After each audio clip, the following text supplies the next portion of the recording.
La France insoumise.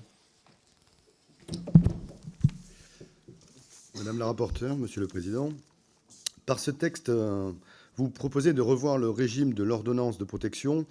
une ordonnance délivrée par le juge aux affaires familiales visant à mettre en place un ensemble de mesures civiles et de protection immédiate consacrées à l'article 515-11 du Code civil, en cas de violence conjugale et intrafamiliale. Déjà en 2019, une loi avait permis de renforcer cette ordonnance de protection, notamment en supprimant le dépôt de plainte préalable et en instaurant un délai maximum de 6 jours à compter de la date d'audience pour statuer sur sa délivrance. C'est dans la continuité d'un renforcement de cette mesure que vous proposez d'alléger les conditions de délivrance de l'article 515-11 du Code civil en supprimant la notion de danger qui serait intrinsèque aux violences vraisemblablement commises. De plus, vous proposez d'allonger sa durée maximale en passant de 6 à 12 mois. En effet, aujourd'hui, seules 2 situations permettent un allongement de cette mesure. Un divorce ou séparation de corps déposé durant le délai de l'ordonnance de protection, ou si le juge aux affaires familiales est saisi d'une demande relative à l'exercice de l'autorité parentale. Il s'agirait donc par cette modification de donner une souplesse à ce dispositif, étant entendu que le juge garde évidemment la possibilité de fixer une durée inférieure s'il le jugeait utile. En effet, aujourd'hui, cette durée apparaît trop courte, comme en témoignent les nombreuses demandes de renouvellement qui engendrent, comme vous l'exposerez, de nouvelles démarches et contribuent à l'engorgement du système judiciaire. Il semble donc pertinent de renforcer ce dispositif et d'en étendre les délais,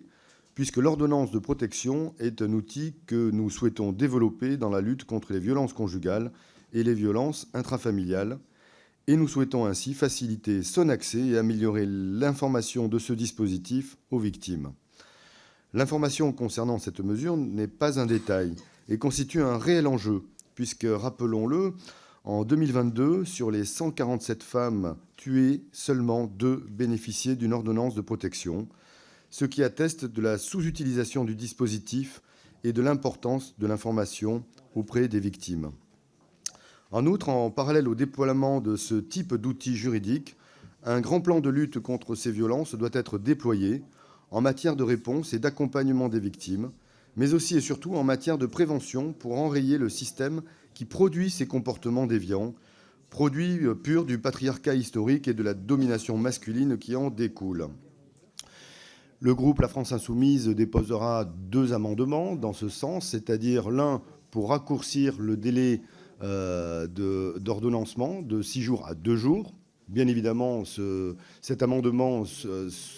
suppose que nous développions davantage de moyens matériels et financiers pour pouvoir y parvenir. Et l'autre amendement consistera à s'assurer que les auteurs de violences ne sont pas en possession pendant le délai de protection d'une arme à feu